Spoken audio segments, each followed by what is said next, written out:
Hey guys, this is your High Fist here with another juicy topic. The Problem of Karsa Orlong is an essay that Erikson wrote many years ago when Tor.com did their big read through of the series. I consider it a very well argued piece. We've all dissected Erikson's fiction before, but how many of us have dissected his non fiction, like his essays, for example? Well, that's what we're going to do today. I will be reading through the entire essay and providing my thoughts on it as we go along. So, for those of you who've not read the essay, this is your chance to read it side by side with your high fist. And for those of you who have read the essay, this is your chance to reread it side by side with your high fist as I provide my commentary as well. So, let's get to it. This is going to be a long video, guys. So, I hope you enjoy the ride. Let's start. To say that among all the characters portrayed in the Malazan Book of the Fallen, Karsa Orlong has proved the most divisive among readers of the series is probably beyond refute. Discussions arise regarding this character again and again, and as the debate returns in this story read, the question of my purpose in creating this character could probably be addressed. So I will. Consider this an essay then, the problem posed by Casa and how readers perceive him will, for me, find its answers from a range of angles, from the fantasy genre itself to anthropology, history, cultural identity and its features, to the structure of the series and the novel in question, and eventually to the expectations that fantasy readers bring to a fantasy novel. You may note something of an ellipse in that list, but that's how I think. So bear with me. End quote. So, guys, right after starting point, the most noticeable thing for me here is not just that Erikson seems quite confident in his assertion that Kasa is the most polarizing character in the series, but also that Erikson is not surprised by this at all, meaning that his intention from the very beginning was for Kasa to be perceived in this divisive way. You can sometimes find Erikson expressing surprise at how certain characters are perceived. For instance, you can find numerous interviews where Erikson said he was surprised at how Anamander Rake was so popular when Gardens of the Moon came out. Or you can find numerous interviews where Erikson said he was both surprised and disheartened by the way Felicine was perceived when Deadhouse Gates came out. So Erikson isn't the type of writer to hide stuff like this, right? He's always been very transparent about what surprises him and what doesn't. But here, we clearly see that the polarized opinion of Casa does not surprise him at all. As a matter of fact, as he states, he seems to have drawn from a wide range of fields, from history to anthropology to cultural identity, to create this character in that precise way. Let's read on. Historically, within the genre, the role of the barbarians has roughly split into two morally laden strains. On the one hand, they are the dark horde threatening civilization, while on the other, they are the savage made noble uh, by the absence of civilization. In the matter of Casa Orlong, we can for the moment disregard the former and concentrate instead on the noble savage trope. Such barbarians are purer of spirit, unsullied, and uncorrupt. While their justice may be rough, it's still just. One could call it the playground wish fulfillment motif, where prowess is bound to fairness and punishment is always righteous. The obvious, almost definitive example of this is R.E. Howard's Conan. But we can take a more fundamental approach and consider this barbarian trope as representing the other, but a cleaned up version intended to invite sympathy. In this invitation, there must be a subtle compact between creator and reader, and to list its details can be rather enlightening. So here goes. So he's now setting the argument up and he's peeling the layers off for us one by one. What's he saying here? The barbarian in fantasy has typically either been the mindless horde where they're just here to destroy the world, or a sort of wish fulfillment, macho fantasy of the noble savage. The most famous example of which, as Erikson rightly points out, is Conan. And when crafting this Conan esque trope, Erikson says that there's always this unspoken deal between the writer and the reader. The writer will almost sanitize the barbarian into a noble, badass hero whom the reader can now root for without really confronting the reader with the true nature of a barbarian. And this is what Erikson means by a cleaned up version intended to invite sympathy, right? That's what he means by that. So let's read on. We are not the other, and this barbarian's world is therefore exotic, even as it harkens back to a pre civilized Edenic proximity. The barbarian's world is a harsh one, a true struggle for existence. But this struggle is what hones proper virtues. Proper in the sense of readily agreeable virtues, such as loyalty, courage, integrity, and the value of honest labor. Against this, we need an opposing force. In this case, civilization, characterized by deceit, decadence, conspiracy, and consort with evil forces, including tyranny. Civilization represents, therefore, the loss of freedom, with slavery the most direct manifestation of that, brutally represented in chains and other forms of imprisonment. In essence, then, we as readers are invited to the side of the other, the one standing in opposition to civilization. Yet, we readers are civilized. We are, in fact, the decadent products of a culture that has not only accepted the loss of freedom, but in fact codifies that loss to ease our discomfort, taxes, wage slavery, etc.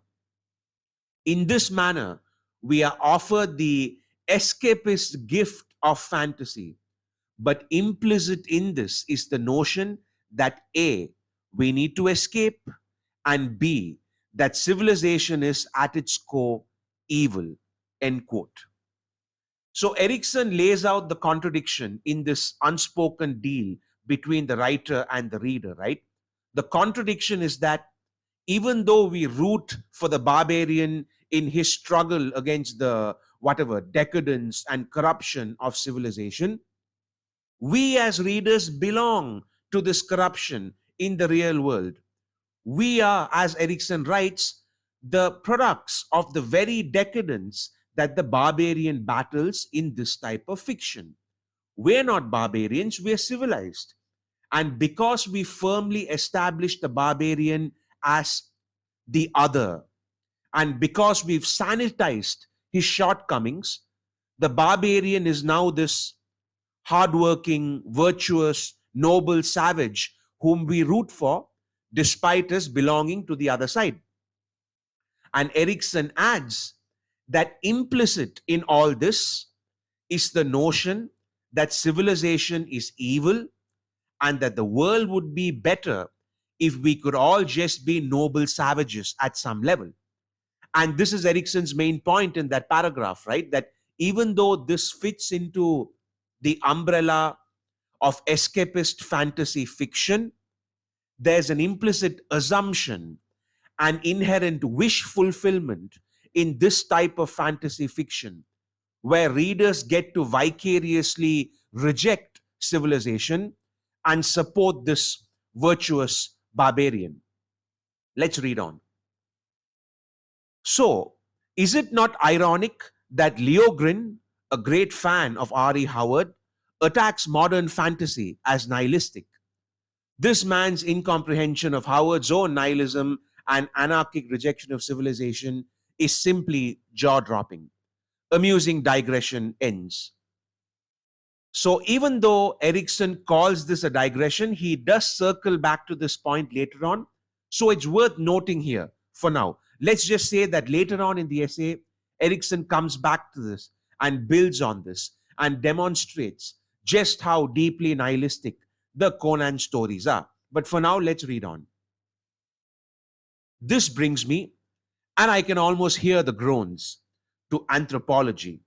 Although one could approach the notion of the other from a whole host of theoretical stances, including mytho-Jungian, a sociological, psychological, etc.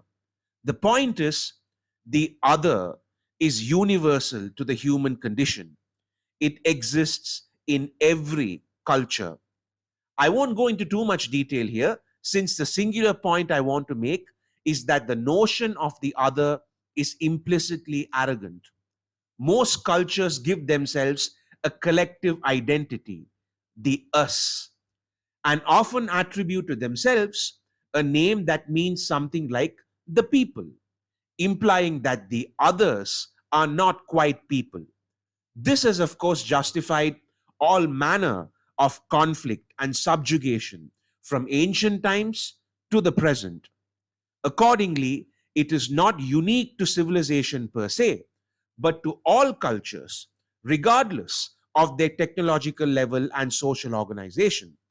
To be the one and only people is an arrogant assertion, defined in terms of specific habits, behaviors, physical features, language, religion, and so on, but ultimately profoundly conceited in its essential worldview.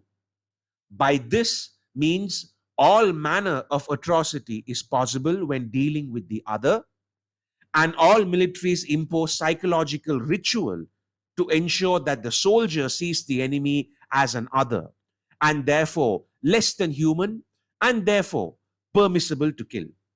So Erikson now expands his argument by zooming into a specific issue in this contradiction.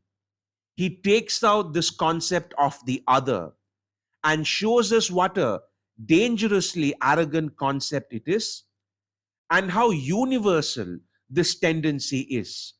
He points out that every culture uses this us versus them dichotomy, this us versus the other dichotomy, to justify all kinds of evil. And he also talks about how there are many ritualistic things that we do in order to ignore this, and how the creation of the other, more often than not, makes it easier to dehumanize the other. Erikson goes on to make another important point after this. Barbarian societies can be as arrogant as civilized ones. The only difference is in the expression of that arrogance. At its core, it's all one and seems to be characteristic of the human condition. To this day, for all our efforts at self identifying ourselves as a global culture, we continue to impose borders, define select privileges, exercise extortion of weaker peoples, and in the rejection of one community, the neighborhood, we raise countless others, defined by political affiliation, religion, skin color, or whatever. These are other implicit judgments to the other. Among the Romans, the barbaric other was not viewed as less than human, but in terms of inherent weakness of their culture. This justified subjugating them, occupying their lands, and enslaving as many of them as was economically possible. The notion of being Roman was considered the height of civilized and cultural identity, though it came back to bite their Roman asses. This Roman stance was the notion of might as right, and is, of course, yet another expression of arrogance.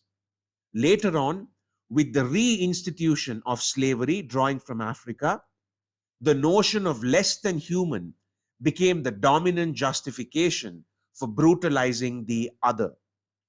One can then turn to the treatment of Jews in Europe and so on. The point is, history is the study of us and them and little else. End quote.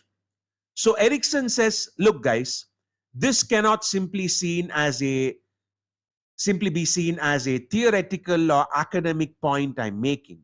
This phenomenon is universal even today in the real world. That even in this day and age, for all our talk of being a global culture or global village or whatever, this dichotomy of the other versus us still continues to divide people even today. And that the history of humanity is itself a history of us categorizing people into this dichotomy. He obviously uses Western examples like the Roman Empire and the Holocaust and all that, because this is obviously being written for a predominantly Western audience. But he's also making it clear that what he's discussing here is a universal human tendency. Erikson is essentially telling us that we can look at human beings at any point of time in world history and in any geographic region around the world, and that we will notice this phenomenon no matter where we go, across all cultures and across all people. Now, after this is when Steven Erikson finally gets into Karsa Orlong. So, before we get into that, let's just relook at the premise that Erikson has established so far, right? The hallmark of a great argument is that it constantly plants seeds of thought in our brains as the argument proceeds. What Erikson has done so cleverly in this essay so far is plant three basic seeds in our head at this point. Number one, he makes it very clear that the creation of Karsa Orlong as this controversial character who polarizes readers was intended from the start, right? So at no point in this essay so far are we being given the impression that Erikson is just scrambling for an excuse or justification to defend Karsa Orlong. So that's the first seed. Seed number two, Erikson establishes that Karsa represents a very identifiable fantasy trope, namely the noble barbarian, which we see in all kinds of fantasy fiction. And number three, Erikson demonstrates that this trope we just mentioned is a deeply problematic one, which symbolizes a very dangerous trait that exists in all human societies. So even before we get into the actual dissection of Karsa himself, these are the three basic ideas that Erikson wants us to keep in mind as we proceed further. So let's proceed. So, how does all this relate to Karsa Orlong? Well, as has been noted, there was something of the need to prove that I could sustain a single narrative going on. Or so I recall. The sense of being pissed off about something is always short lived and usually ephemeral, although the answer to it can prove far reaching, as is certainly the case with Karsa. But obviously, more was going on. I wanted to address the fantasy trope of the barbarian, from the north, no less. And isn't it curious how so many heroic barbarians come down from the north? But do so in recognition of demonstrable truths about warrior based societies, as expressed in that intractable sense of superiority and its arrogant expression, and in recognizing the implicit invitation to the reader into a civilization rejecting, civilization hating barbarian hero. I wanted to, via a very close and therefore truncated point of view, make it damn uncomfortable in its reality, and thereby comment on what I saw and see as a fundamentally nihilistic fantasy trope. the pure and noble barbarian. Because whether recognized or not, that fantasy barbarian hero constitutes a rather backhanded attack on the very civilization that produces people with the leisure time to read and read escapist literature at that. So here starts the real juice of the essay, where Erikson now combines the three seeds that he's planted in our brains into one single coherent argument. Karsa Orlong, Erikson now tells us, is a deliberate deconstruction of this noble barbarian trope, which Erikson considers deeply dangerous and nihilistic. And his intention from the very beginning was to make the readers pause for a moment and consider the reality of the civilization hating barbarian and the reality of the fact that all of us as readers are the beneficiaries of the very civilization we root against in this kind of fiction. So, Erikson's exact words are, in recognition of demonstrable truths about warrior based societies. That's what he's doing here, right? He's showing us the Toblakai civilization and Toblakai values as proper warrior based societies based on demonstrable truths and not just some cleaned up version as we usually get in fantasy fiction. So let's read on. Within the scope of Karsa's culture, he holds to this code of integrity and honor, even if they are initially friable in their assumptions. But then, so are all our assumptions about us and about the other. We observe the details of that culture revealed bit by bit, with plenty of hints as to its flawed beliefs. And with each detail, we as readers are pushed further away from our own civilized sensibilities. In one sense, Karsa's tale at the opening of House of Chains as a walk back through time to the world of, say, Beowulf. As much as we find Beowulf entertaining as a poem and can even admire it, its barbaric sensibilities are profoundly alien to us. Here we have a hero, Beowulf, who shows up as a stranger only to spend an evening bragging about his superiority over all others before ultimately usurping Hrothgar's kingdom. If I may humbly ask this, if you saw Karsa Orlong sitting at Hrothgar's table that night, would you feel him out of place? End quote. This is another important point. The Karsa Beowulf comparison reminds us that we've seen characters like this in fiction. The only difference with Karsa is that his culture is, number one, as I was saying, based on the truths of warrior based societies. But number two, Erikson also does a great job, and he talks about this. He unravels the culture to us bit by bit, gradually. And each new facet that's revealed gradually makes us increasingly uncomfortable step by step with what we are learning here about Karsa Orlong. So let's read on.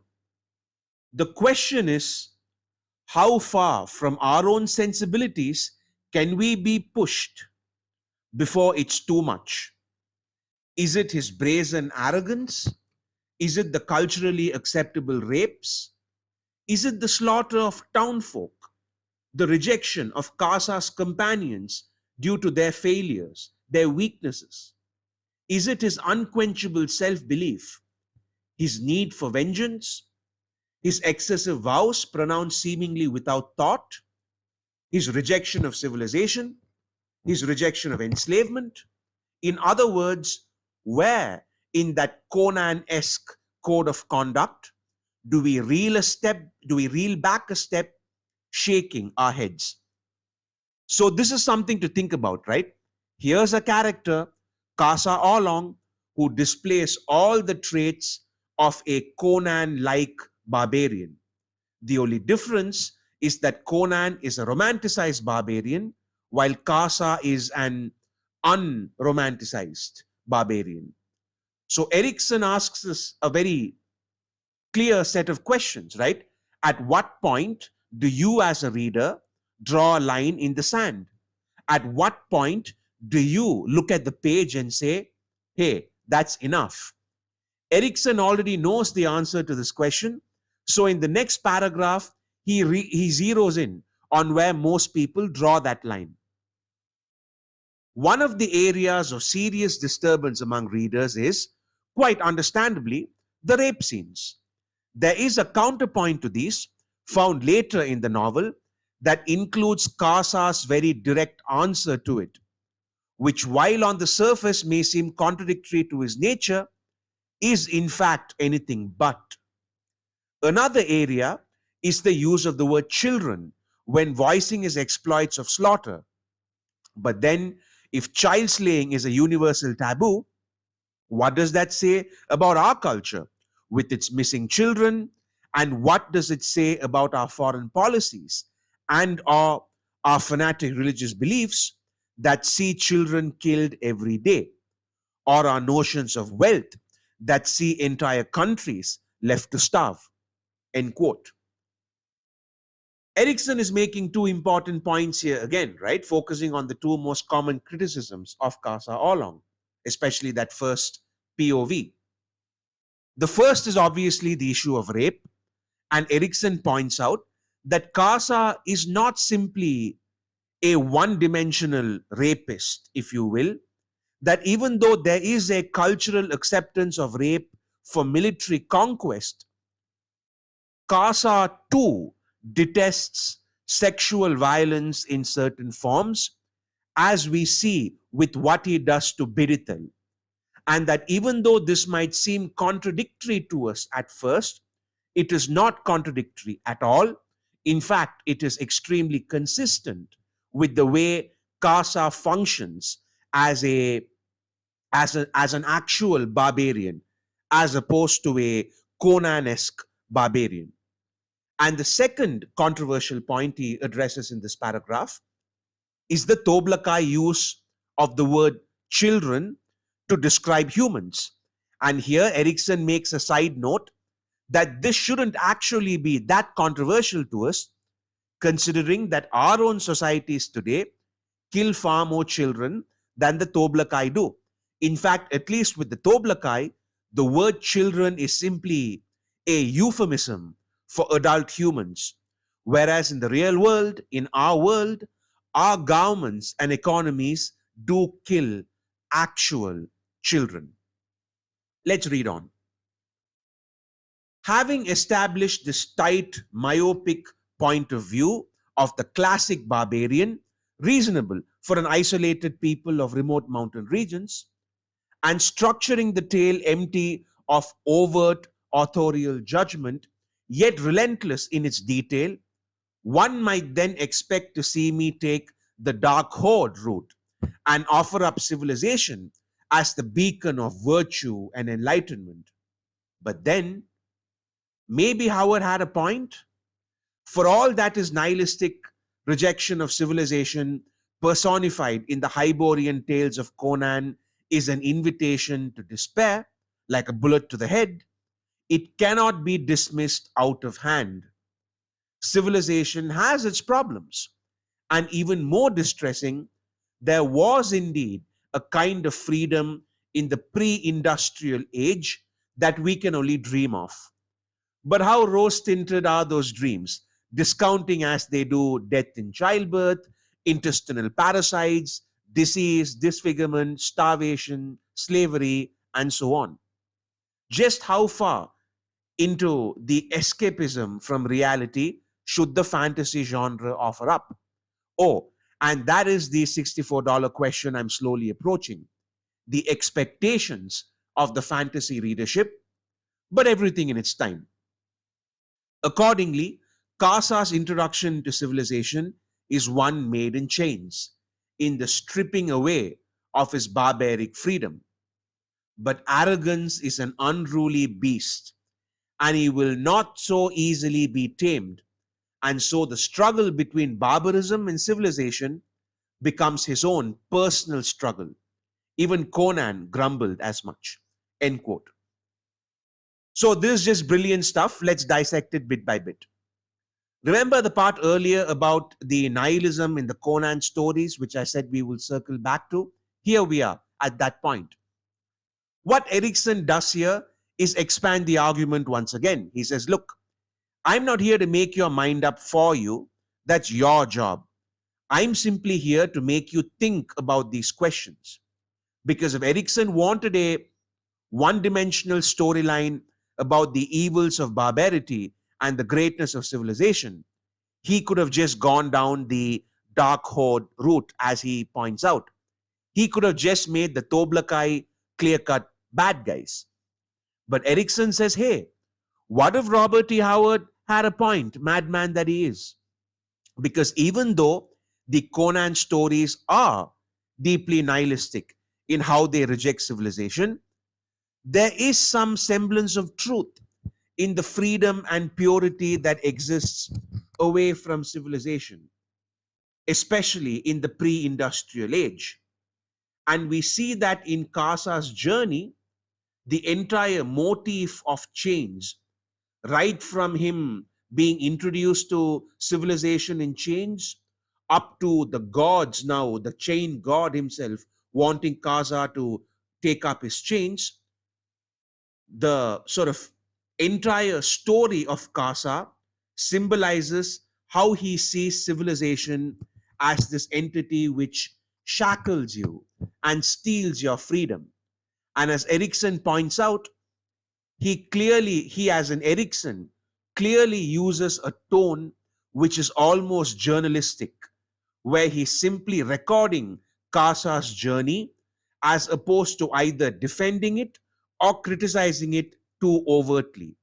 As Erikson himself says in the paragraph, he keeps the narrator's voice empty of authorial judgment, yet relentless in in its detail, which obviously in turn invites the reader to fill the gap with their own judgments, because he's more like a journalist who's simply describing this. So the portrayal of Karsa is obviously not just a propaganda point to make you see how much better civilization is than barbaric societies. No. To the contrary, the portrayal of Karsa is an attempt to make you question both sides and to see from Karsa's POV his experiences both among the barbarians and among the civilized. And Erikson also talks about reader expectations in the fantasy genre, which he addresses later on in the essay, which we can get to, right? But let's read on. This then is a journey of prejudices under assault. No wonder it makes so many people uncomfortable. We may not share Karsa's prejudices, but we share prejudices. Because this is a fantasy novel and so incorporates adventure, this assault is personified with violence. And there's no need for Karsa anyway to internalize it. Karsa is an outward character, not an inward character. And what you see is what you get. And what you get is everything that he is. But that does not make him simple. In fact, he's probably the most complex character in the entire series. And in my recognition of that, I saw that his tale could bear the weight of its own trilogy. And so it will. End quote.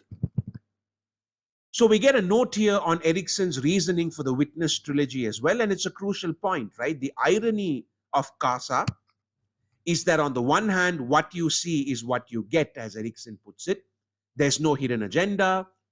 There's no internal monologue, which provides a counterpoint to his external facade. With Karsa, what you see is literally what you get. However, that doesn't make him a one-dimensional or shallow characters, as Erikson points out. In fact, he's one of the deepest characters in the 10 big books. And this was essentially Erikson's rationale for why an entire trilogy on Karsa is possible. And even more importantly, Erikson makes the point that no one ought to be surprised at how uncomfortable Karsa Orlong makes readers, because even though we might not have his specific prejudices, as human beings, we all have prejudices. And a storyline like this, which is all about this barbarian who encounters prejudice after prejudice after prejudice, it's only natural that we all feel uncomfortable, because that's what this entire tale is about. Now, after this, Erikson starts addressing the issue of the fantasy readership, which is kind of the third piece of this essay. Now that he's established what his intentions were while creating Karsa Orlong, and now that he's also established why it was important for him to craft Karsa Orlong the way he did, Erikson once again expands the argument, but this time he widens the scope rather than zoom in on a specific issue. So if you've noticed his polemical style in this essay so far, he sometimes expands his arguments by zeroing in on a specific issue he raised earlier, such as the other. But sometimes Erikson also expands his argument by widening the scope of his original point. So he can use both micro arguments and macro arguments to build his case. And the mark of a good polemicist or good debater or whatever is someone who can transition between these two seamlessly, which is what Erikson does here. Anyway, let's read on. We come at last to the expectation of the fantasy readership. And if you thought I walked a fine line with Karsa, wait till you read what follows. I'm not just a writer of fantasy, I'm a reader of fantasy.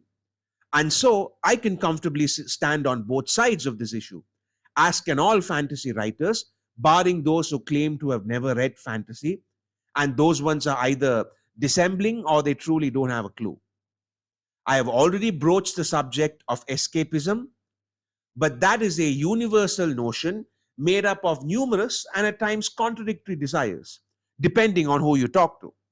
So it needs elaborating. One of the traditional appeals to epic fantasy literature of the dark horde variety was its simplification of morality. There was clearly defined good and clearly defined evil. Good was good and evil was reprehensible. We were invited into a world where we knew who the good guys were, we knew who the bad guys were, and we knew that by the end, the good guys would win, standing triumphant on the corpses of the bad guys.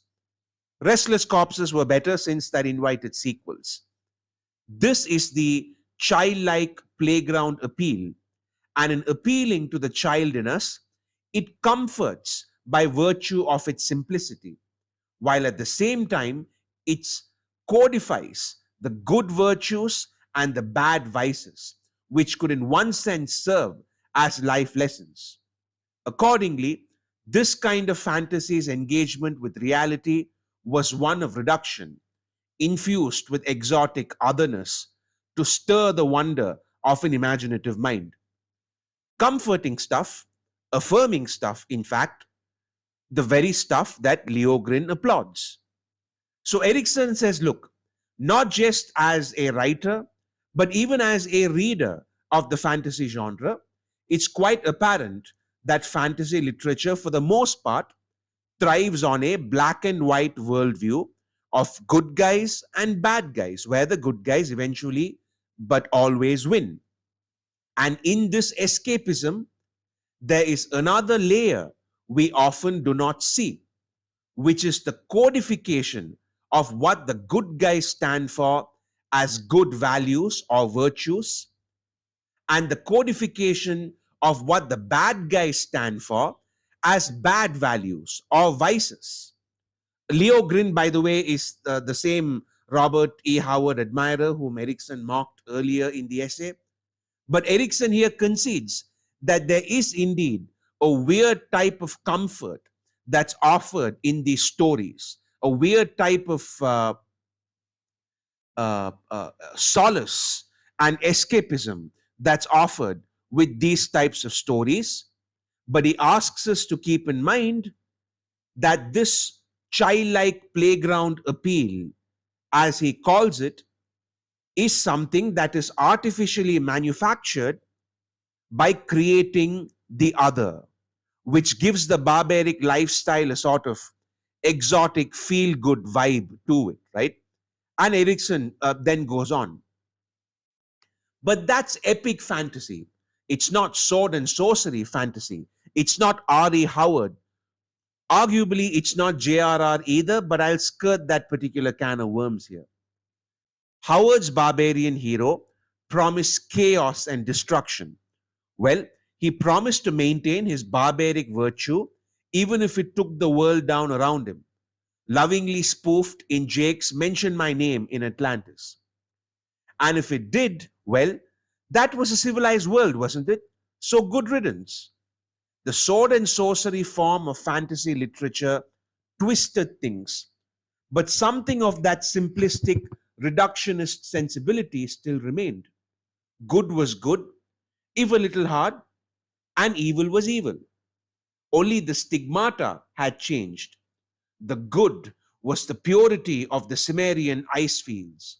The evil was the steamy civilized southlands with their serpent gods and all the rest. It's escapism of the nihilistic vengeance sort, the fascistic scouring away of corrupting forces. That part Leo liked, no doubt. With the northern white skinned man standing triumphant, a freed and happily large breasted ex slave wrapped lovingly round one leg, on her knees, of course. End quote. I laughed when I read this. So we've all seen those old Conan covers and artwork and all that of Conan striking this heroic pose with some hot woman on her knees hugging his leg, right? And Erikson unpacks for us all the different prejudices that exist in that visual alone. The racial symbolism of this pure blooded, white skinned Aryan or whatever, flexing his physique, the sexist symbolism of having a slave girl or whatever fawningly wrapped around his leg, the totalitarian ethos of destroying your enemies, the idea that the cold climate of his homelands is somehow the pure region, and that the more temperate or tropical regions of the civilized south are the evil, vile regions. There's just so much reductionism, as Erikson points out, in the sword and sorcery genre, which is in many ways encapsulated in such visual images. Let's read on. Escapism is seductive, and what it might reveal about us is not always pleasant on reflection.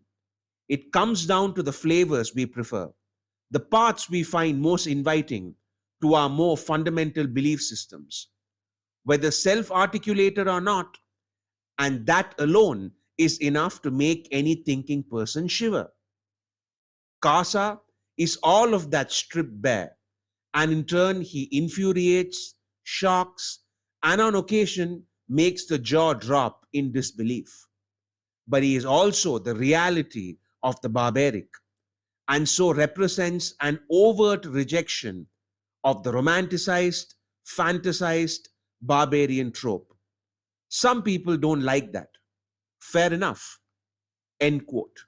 So now, after having built up all those points, Erikson once again crystallizes and combines everything into one singular argument that Karsa Orlong represents the reality of what a barbarian is, rather than the hygienic version we see in fantasy fiction.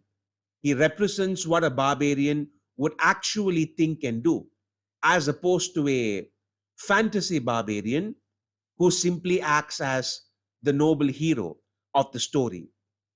So Karsa is not simply a deconstruction of the noble barbarian trope, Casa also represents a rejection of that trope. Let's go on. I come at last to my consideration of audience expectations. Believe me, I did consider them. I always consider them. But consideration does not guarantee a change of mind regarding the course I choose. More often, that consideration demands from me a challenge in exercising subtlety. And this is the nature of subversion as I work it into my novels and series. Casa subverts the fantasy of the barbarian hero in fantasy, and he does so because I feel that there's something dangerous in that romanticism and in that vengeful refutation of civilization. In turn, however, Casa's tale also subverts the notion of civilization as virtuous savior and deliverer of enlightenment because history tells us otherwise. This is another important point, right? Which I also think reveals a lot about the mind of Steven Erikson when he wrote the 10 big books. He understood that this character would dissatisfy many readers since it subverted their expectations, and he was willing to take that risk. He created that character anyway. And here's the important lesson to learn from that paragraph. He subverted the expectation by exploring both sides of the coin, which is why Erikson's writing usually holds so well under scrutiny. Because, yes, Casa Orlong was made to reject the romanticized barbarian, but Casa Orlong was also made to reject the romanticized idea of civilization as being this bastion of justice and prosperity and enlightenment and blah, blah, blah. This is what Erikson meant earlier when he said he walks a fine line. Because if he had leaned any more heavily on either side, it would have looked like he was supporting one over the other. But because Casa is used so deliberately to dismantle the hypocrisies of both sides equally, Erikson can get away with making this argument, right? Erikson has the luxury of writing essays like this and making arguments like this precisely because he's so effective at walking that fine line, precisely because he's willing to take the risk of walking that tightrope. Because if he didn't, this argument would have fallen flat. In fact, he addresses this in the next paragraph. So let's keep reading. So I ended up punching both ways. It's a damn wonder I didn't lose everyone after House of Chains, or more accurately, during the reading of House of Chains. Structurally, I could not have introduced Casa any earlier than I did. After 3 novels, all subversive in their own unique ways, I was ready for something more overt. I was ready to take on the barbarian fantasy. At the same time, an entire novel of that relentless point of view would have been one bridge too far. The struggle between barbarism and civilization is not just specific to Casa or even his tale. It's the struggle within each of us as we battle desires with propriety, as we battle need with responsibility.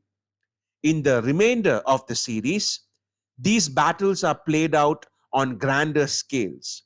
It could be argued that civilization's greatest gift is compassion, the extension of empathy, even unto strangers, and as such acts in half-formed opposition to, to barbarism with its pragmatic viciousness.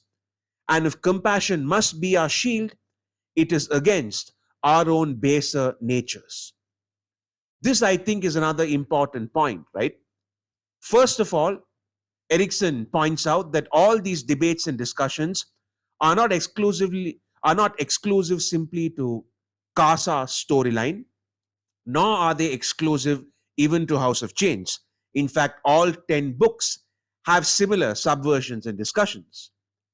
But the irony here, as Erikson states, is that the greatest gift civilization gives us is empathy, that ability to empathize with the other. And from a structural point of view, Erikson couldn't have done that earlier.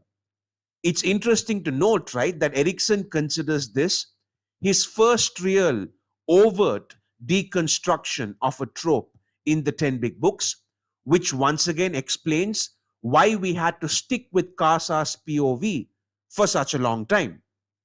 And it also explains why he wanted this to reflect that struggle between civilization and barbarism, because he feels that inherently this struggle exists within all of us. As he says, it is the struggle within each of us, is the exact quote. And this is really the ethos with which Erikson gets into the final bit of this essay. So let's get to the last part. Karsa's journey in this novel and in this series stand as stepping stones across this raging river of invented history. Later, he appears as a chorus in the ancient Greek sense to remind us that we're all playing with bones, not sticks and stones. To skip him is to miss a fundamental argument of this series. But then, as mentioned before, there are many forms of escapism, and the fantasy genre speaks to them all at one time or another.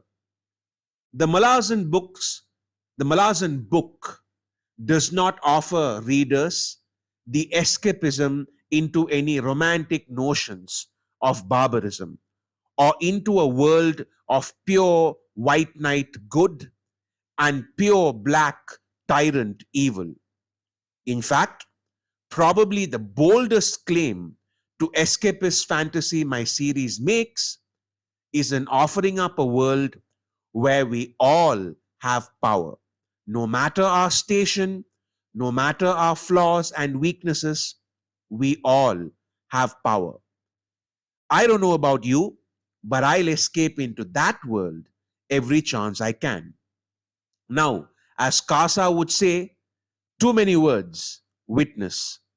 Cheers, Steven Erikson. What a great way to end the essay, right?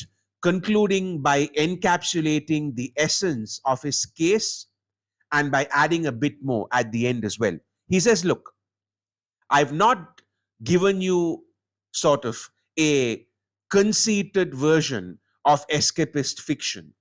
And you should know by now that the 10 big books are not escapist fiction in that traditional sense. There are no clear cut good guys and bad guys here. There are no romanticized ideals of barbarians and machismo and heroes here. This is a world which is infinitely more complex than that. But Erikson also chooses to end on an optimistic note by saying, look, my world isn't as bad as you think it is, guys. In fact, my world offers in some ways a far more tangible and meaningful form of escapism than all this romanticized nonsense. Because in my world, we all have agency regardless of who we are. It's not just the heroes who impact the world. We all have power regardless of who we are. And that is a world we should all be willing to enter far more readily than these other ones. So that was the essay, guys. I immensely enjoyed reading it many years ago, and I still think it remains the best defense of Karsa Orlong, because while writing this essay, Erikson had to establish many different points, right? And he had to juggle many different arguments to defend his case. And the entire thing was a very delicate operation. It was not just writing Karsa Orlong in the 10 big books that needed him to walk a fine line or strike a fine balance or whatever. He had to walk a tightrope while writing this essay as well, because this is the type of essay that could have sounded pretentious had it gone one way, or could have sounded completely insincere and fake if it had gone the other way. But Erikson does a great job structuring his argument in such a way that he steers through the middle ground quite successfully. And because of that, the argument ends up being extremely effective. So let's recap everything that was discussed in this essay quickly. Number one, Karsa represents a very familiar trope in fantasy fiction, which is the noble barbarian. Number two, this noble barbarian trope is troublesome and nihilistic because it relies on creating a prejudice dichotomy by portraying barbarians in an exotic and romanticized light. Number three, Karsa is not just used to deconstruct the noble barbarian or noble savage trope, but to deconstruct and reject the noble civilization trope as well, since it's an argument against both sides as opposed to just one. Number four, you are meant to be uncomfortable with Karsa's actions. That was a deliberate decision by Steven Erikson. And number five, Karsa's journey should be seen as a story of prejudices. And it's through this prism that the character's arc needs to be analyzed. And this is perhaps why it makes us so uncomfortable. So those are the 5 points that he basically makes about Karsa. He also makes some overall points about the fantasy genre itself, which we need to briefly encapsulate as well. Number one, fantasy literature is often used to provide escapism to the reader rather than to provoke thought. Number two, the fantasy genre is often built on creating a dichotomy of the other versus us. And three, because of this dichotomy, there are many invisible prejudices that seep into the fantasy genre, as we see with those Conan covers, for instance. And the point of creating someone like Karsa Orlong is to make us question ourselves in terms of how we perceive these commonly used tropes in fantasy fiction. And Erikson finally ends everything on this really powerful note that even though this type of escapism and wish fulfillment might not be fun, the real escapism comes from being able to escape into a world where everybody has power, where anybody, including you and I, can change the world regardless of our social status or power or standing or whatever. And it's this type of world that the 10 big books portray. It's not a world where the Karsas and the Conans are these ideals of heroism, where they are the only ones who get to change the world. It's a world where any of us can claim to be as important as them, where any of us can claim to be as valuable as them.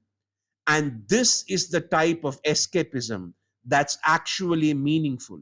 And this is the type of world that we should all be looking to dive into, rather than these romantic worlds where it's just the ideals of either machismo or power or whatever it is who get to actually win the day. So there you have it, guys. I did warn you that this was going to be a long one, but I wanted to cover the entire essay. I do hope that it was the entire essay, right? Because it was available on Steven Erikson's website, but for whatever reason, that link doesn't work. So I had to visit one of the former forums to copy paste this entire essay. I do hope that I covered the full thing. I think I did. I hope you guys enjoyed that, regardless of whether you had already read the essay or not. Take care, guys, and I'll see you soon.